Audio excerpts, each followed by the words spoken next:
Okay guys, so let's start our discussion for today's current affair. So today the first article is about SEBI rolling out framework for credit rating agencies. So new framework applicable from January 1, 2023 aims at enhancing transparency, improving the rating process for credit enhancement ratings. So remember, the first thing is SEBI launched this particular framework. It would be applicable from January 2023, and it's about enhancing the rating process for credit enhancement ratings. So what are these C? They are used to reduce risk to investor of certain structured financial products. With credit enhancement, lender is provided with reassurance that borrower will honor its obligation through insurance, additional collateral, or third-party guarantee. So what are the new norms? Now credit rating agencies can assign suffix credit enhancement to rating of instruments having explicit credit enhancement. SEBI has specified a list of support which includes guaranteed bond, commercial mortgage-backed securities for credit enhancement suffix.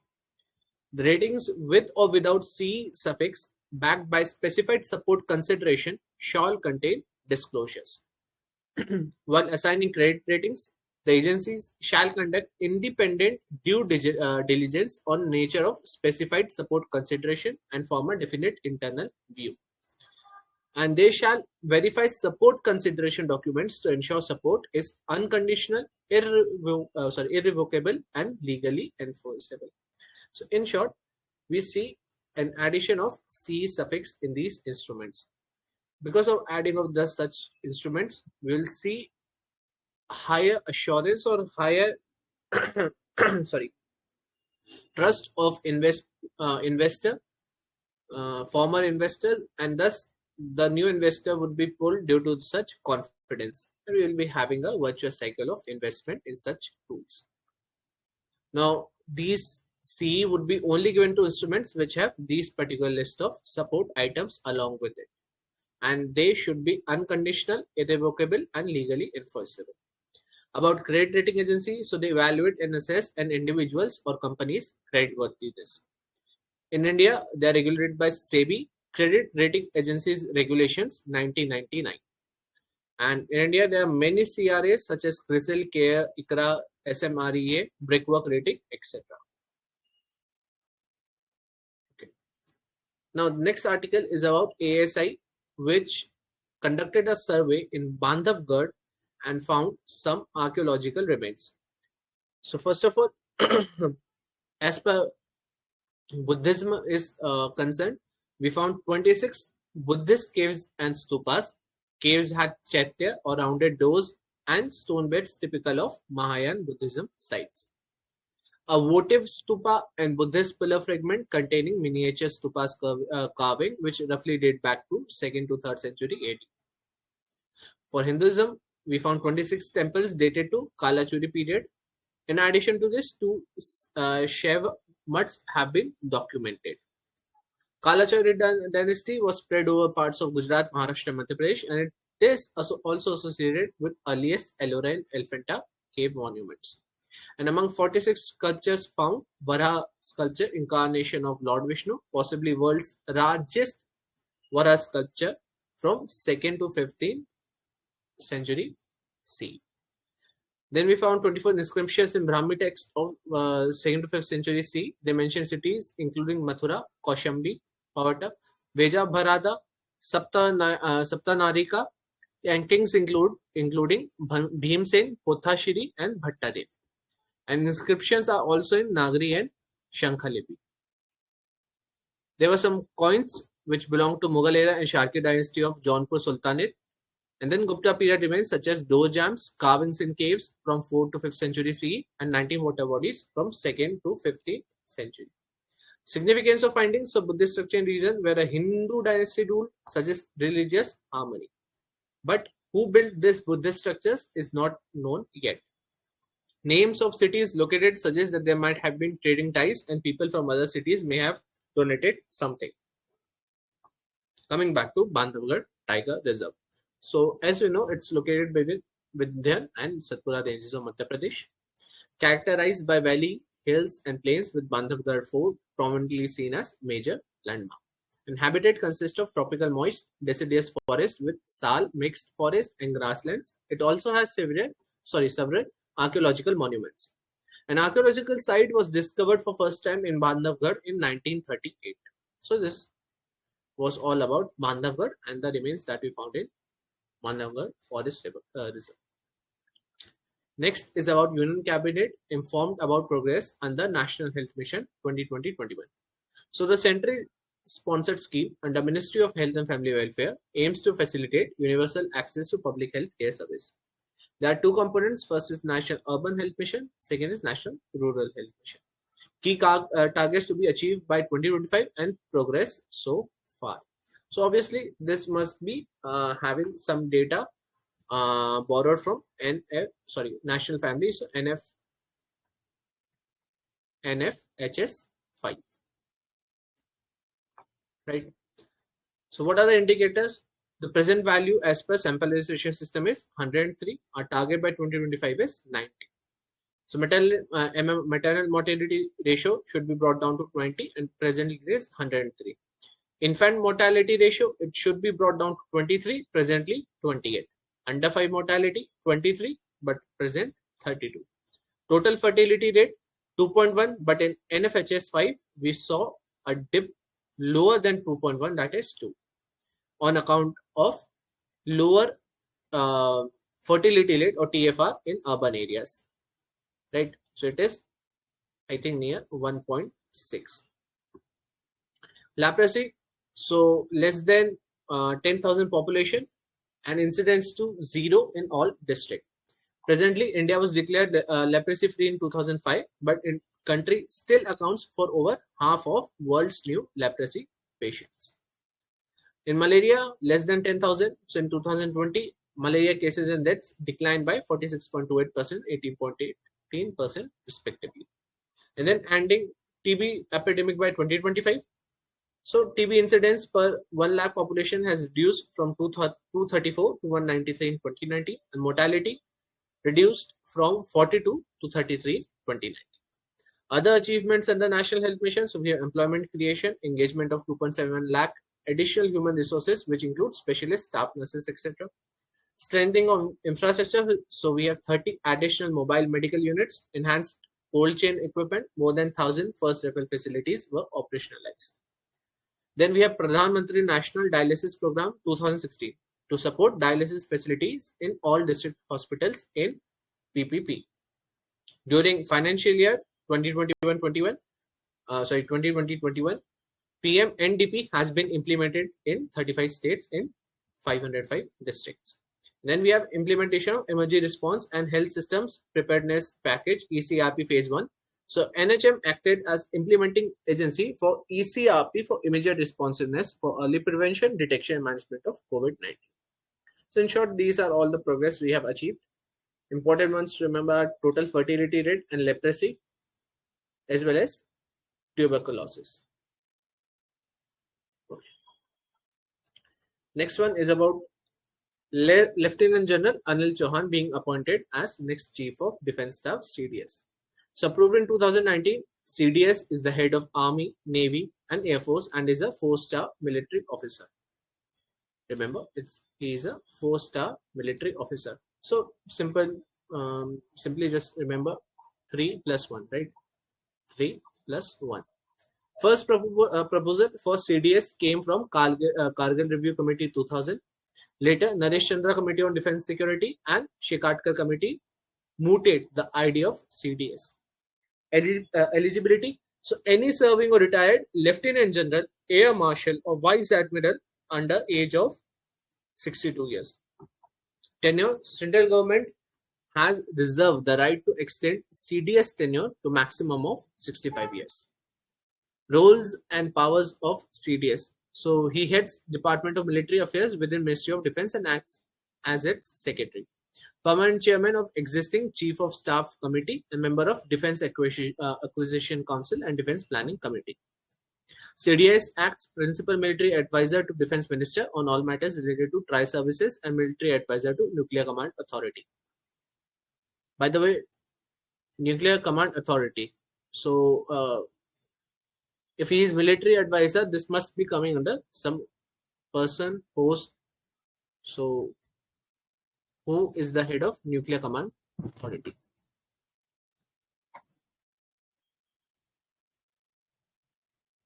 Okay, so it's a political council which is I think Mr. is the one who is, what to say. I don't know who is other. I uh, may be wrong, but if we are going to, what to say, detonate a bomb, especially the hmm, nuclear bomb, Prime Minister has, what to say, has to. Prime Minister in his own hand have to switch that bomb. So that is the one thing I know, but I don't know about who is the authority. But Prime Minister he himself does that thing for detonating this nuclear bomb. correct. So in Nuclear Command Authority, what happens is we have two councils. The first is Executive Council. This is headed by your NSA or National Security Advisor. So presently, Mr. Ajit Doval. And then we have Political Council, or as rightly told, Political Council is the one who basically presses the button. So you can call the Political Council head as the agency executive, which is your Prime Minister. Now, significance of CDS. So bringing jointness in operations, logistic, transport, training, etc. Strengthen coordination between government and armed forces, promote use of indigenous equipment by services, and reorganize Indian armed forces into integrated theater command. List of countries with posts of CDS. So we have Italy, we have France, we have China, we have Spain, we have United Kingdom, Canada, and Japan. So India is not the first country, but now it's not the last country to have CDS. Moving on, we have MOU signed between International Solar Alliance (ISA) and International Civil Aviation Organization (ICAO). So it was signed to check growth of carbon dioxide emissions in the sector. An idea of ICAO becoming a partner organization of ISA was mooted by India. Presently, aviation sector contributes about 2.5% of global carbon dioxide emissions. In 2015, India's Cochin International Airport became world's first fully solar-powered airport. India has a target of 175 gigawatts of renewable energy by 2022, which we have achieved. And then we have net zero carbon goal in 2070. About ISA and ICAO. So ISA is an alliance of 121 signatory countries and 32 partner organizations, including many UN organizations. It is a treaty-based intergovernmental organization that acts as coalition of solar resource rich countries which lie either completely or partly between Tropic of Cancer and Tropic of Capricorn to address their special energy needs. However, to be a member of ISA now does not require such foundations that the country need to be a solar resource rich country. It just need to be a member of UN. Now, it was launched at Paris Climate Change Conference in 2015 by France and India. So it was an initiative of infra, flagship initiative of infra. Aims to pave way for future solar generation, storage and technologies for member countries needs by mobilizing over USD 1000 billion by 2030. So in short, if we have to have the capacity that we desire in order to align with various net carbon zero goals, as well as the 2 degree less than 2 degree rise in temperature, so we need around 1000 billion by 2030. And why this organization is established? So, and it is also the first international organization headquartered in India. So remember, when we have a treaty, there needs to be a headquarter, and headquarter is in India. Now comes ICAO. So it's a Convention on International Civil Aviation, which is also quite commonly called Chicago Convention. So Chicago Convention is important because it marks what kind of what kind of activity the plane is engaging in. And accordingly what is the status or what the category of plane would be, right? What category would the countries would be allowed to operate in. So in short, we have various categories of flights, right? And every country cannot participate in each category. There are some categories which are predetermined through this Chicago Convention. It is funded and directed by 193 national governments committed towards reducing carbon emissions in aviation sector, and maintain ICAO Secretariat supporting diplomatic interaction and research new air transport policy and standardized innovations as directed and endorsed by governments through ICAO, ICAO Assembly. Next, we have India's contribution to International Thermonuclear Experimental Project, ITER project. So, Atomic Energy Commission Chairman at 66th IAEA General Conference in Vienna stated that India has supplied cryolines for ITER project in France. International Atomic Energy Agency promotes peaceful uses of nuclear energy and application of safeguards to prevent diversion of nuclear energy for military use. ITER is located in France and launched in 1985. It aims to prove feasibility of nuclear fusion as a future source of energy and build world's largest tokamak through an international collaboration of 35 nations. So tokamak is an experimental magnetic fusion device designed to harness energy of fusion. Inside a tokamak, energy produced through fusion is absorbed as heat in walls of vessel, which will be used by fusion power plant to produce steam and then electricity. So example of tokamak was popularized, not exactly tokamak, but it was an idea.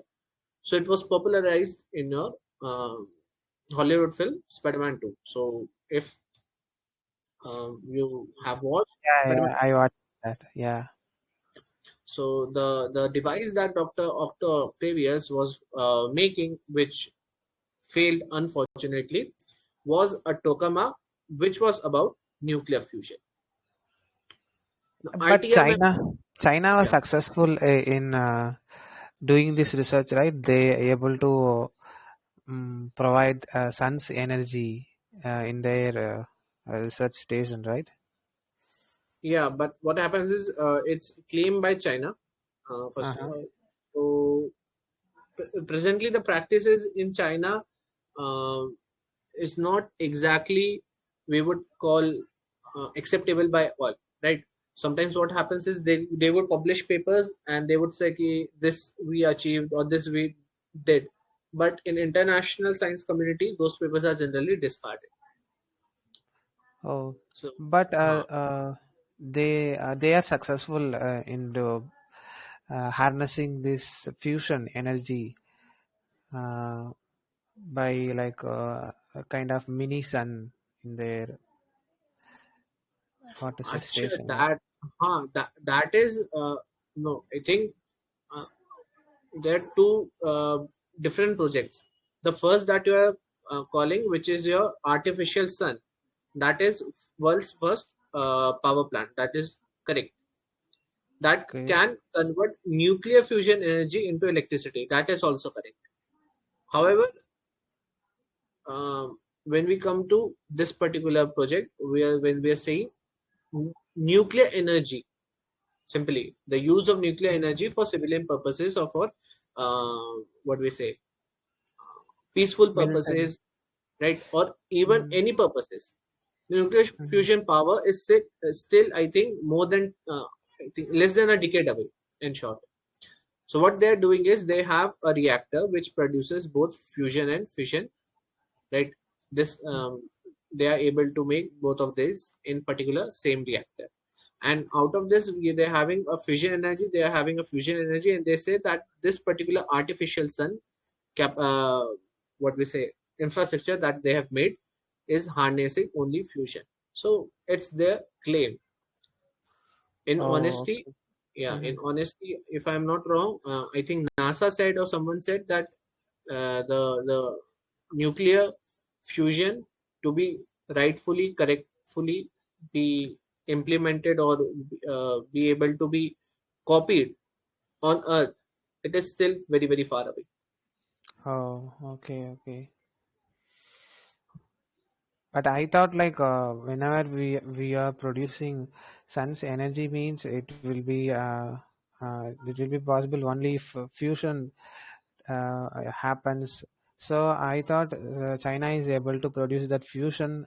So I thought they are successful in producing this sun's energy.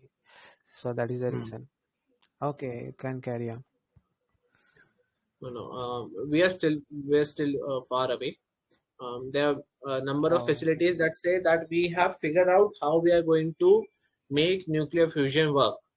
But in all honesty, those plants are only saying that we have figured out a method, but they have not yet produced uh, visible or quantifiable results till now.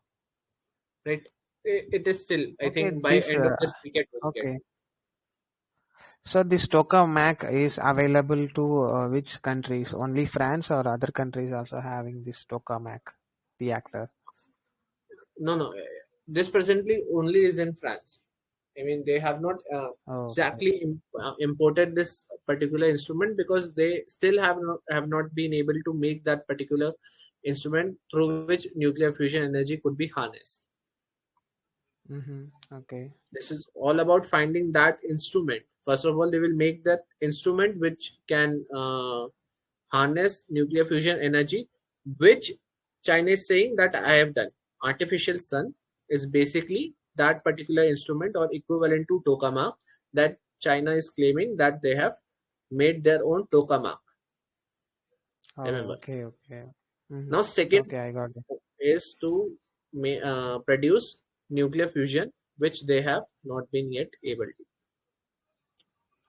Not Okay. anyone involved here. Okay.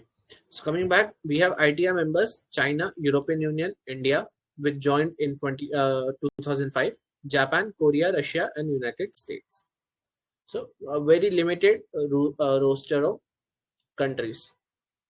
Important ones to remember: China, India, Russia, and US, along with Japan. Right.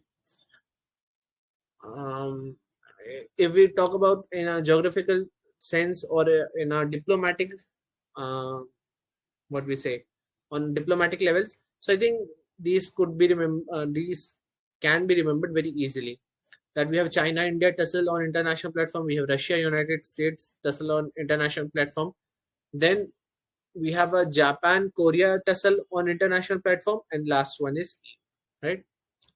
Then comes Institute for Plasma Research IPR, an aided institute of DAE is India's collaborating agencies. Other than supplying cryolines, IPR has also supplied ITER about 6 km of return lines for warm gases manufactured in India. Nuclear fusion. So it is a process where two light nuclei combine together, releasing vast amounts of energy. Atoms of tritium, deuterium, isotopes of hydrogen are used in fusion reactors. Advantages of fusion: so release abundant energy, fuels are nearly inexhaustible, and don't emit harmful gases like carbon dioxide, etc. Now, in prelim section, we have power of Speaker of Legislative Assembly. So Supreme Court ruled that Speaker of Legislative Assembly does not have the power to take away the status of former MLA while deciding a disqualification plea against a lawmaker under 10th schedule of Constitution or anti-defection schedule. So in 2014, Bihar LA Speaker not only disqualified some of speakers under 10th schedule but also took away their status of being treated as former lawmakers, depriving them of pension and other benefits. In Quijoto Holahan versus Jacoli and others, 1992, Supreme Court ruled that power of Speaker under 10th schedule is subject to judicial review. Then we have Kushiara River. So Cabinet approves MOU on withdrawal of up to 153 cusecs of water each by India and Bangladesh from Kushiara River. Significance: so it enables Assam to withdraw water from river during dry season for consumptive requirement. Kushiara River is a distributary of Barak River which flows through Assam and then on to Bangladesh. Next, about Eternal General of India. So R. Venkat Ramani has been appointed as next AGI. Article 76 of Constitution provides for AGI office. Highest law officer is the official law advisor to the government appointed by president and holds office during pleasure of president. He must be a person to be appointed as a judge of Supreme Court. He has right to of audience in all courts in territory of India. He has right to speak and take part in proceedings of both houses of parliament, but without a right to vote. Other than that, he can have his private practice as well. Right. Then we have fast track mechanism. So India, DPIT, and Netherlands formalizes fast track mechanism for investment. It aims to serve as a platform for faster resolution of investment cases of Dutch companies operating in India. Invest India, National Investment Promotion and Facilitation Agency, is the executing body of fast track mechanism. It will strengthen and assist bilateral efforts to increase mutual investment activities, and Netherlands is the fourth largest foreign direct investor in India. Okay. So again, in short, just remember there are two words over here. The first is fast track. Fast track basically means that you have separate platform like fast track courts, right? So we have a separate platform specifically designed for a purpose, hearing of only those cases, or what we say, addressing of only those situations are done which are particularly attached with this fast track mechanism. And in this second mechanism here is for the investment purposes. So faster resolution of investment cases. This makes up the fast track mechanism. Okay, next we have Pradhan Mantri Garib Kalyan Anna Yojana. So it was an extension of Pradhan Mantri Garib Kalyan Yojana for 3 months until, has announced an extension of Pradhan Mantri Garib Kalyan Anna Yojana for 3 months until December 2022. Introduced by Center during first nationwide lockdown due to COVID-19 in March 2020 to provide 5 kg of free food grains per month to poor. This is in addition to subsidized ration provided under NFSA Act 2013. And initially launched only for 3 months, scheme has been subsequently extended yet and again. Okay, is it centrally sponsored or central sector scheme? Which one? Garib Kalyan Anna Yojana. This, yeah. Okay. So what happened was Pradhan Mantri, what is this? Garib Kalyan, Garib. It was not Garib Kalyan Anna Yojana. Before that, it was only Garib Kalyan Yojana, which was a central sector scheme. What exactly was happening over there was that they had selected some beneficiaries and they were getting monthly wage and there were other benefits. Then the central sector scheme got an extension in way of another central sector scheme, which is Pradhan Mantri Garib Kalyan Anna Yojana. So we have I think Garib Kalyan Yojana. Then we have we have Garib Garib Kalyan Yojana also is there. Wait a second. Let me draw. So we have Pradhan Mantri Garib Kalyan Yojana, which was launched in 2016. This was post demonetization. The demonetization thing that happened in 2016. Okay. The funds that we received, they mobilized those funds in this particular scheme, right? And in 2020, after Corona struck, they extended that particular scheme with another central sector scheme called Pradhan Mantri Garib Kalyan Anna Yojana.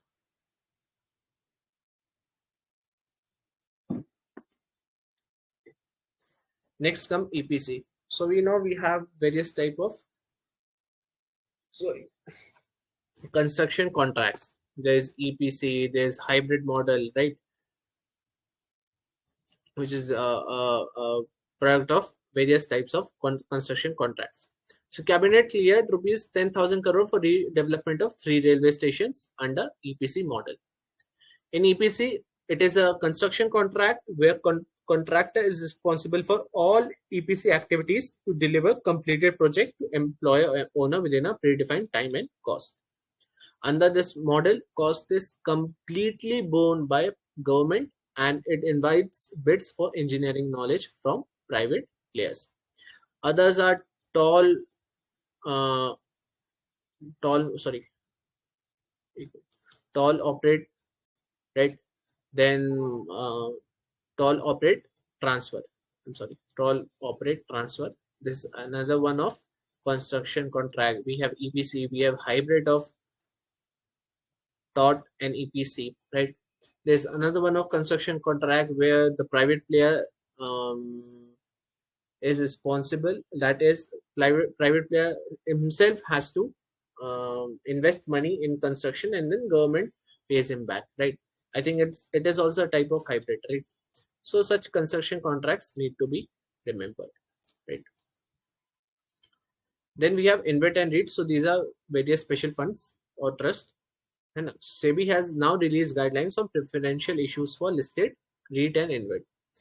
Now, InvITs are investment scheme similar to mutual funds, but the investment goes from individuals and institutional investor to infrastructure projects. And while REITs are listed entities which own, operate, and manage building properties for generating income. Then we have World Green Economy Summit. So Union Minister of Environment, Forest and Climate Change attended Ministerial Roundtable for Green Economy at World Green Economy Summit in Dubai, UAE. Led by UAE, it is one of the leading global forums on green economy. It brings together world-class experts in critical sectors from around the world to directly focus on advancing global green economy and sustainability agenda. It aims to propel action to deliver a sustainable future. Thematic pillars, so energy, finance, food security, and youth. Finally, we have Ranipur Tiger Reserve. So UP Cabinet approved the notification of state's fourth after Dudhwa, Pilibhat, and Amangarh tiger reserves in Ranipur Wildlife Sanctuary in Chitragod district. So now UP has 4 tiger reserves, which are Dudhwa, Pilibhat, Amangarh, and now Ranipur Tiger Reserve. Now it was notified under Section 38(5) of Wildlife Protection Act 1972 that enlists terms and conditions for relocation of scheduled tribes or other forest dwellers for creating tiger reserves. It is located in Bundelkhand and has tropical dry deciduous forest and is home to fauna such as tiger, leopards, sloth bears, etc. Okay, so this was all for today's current affair.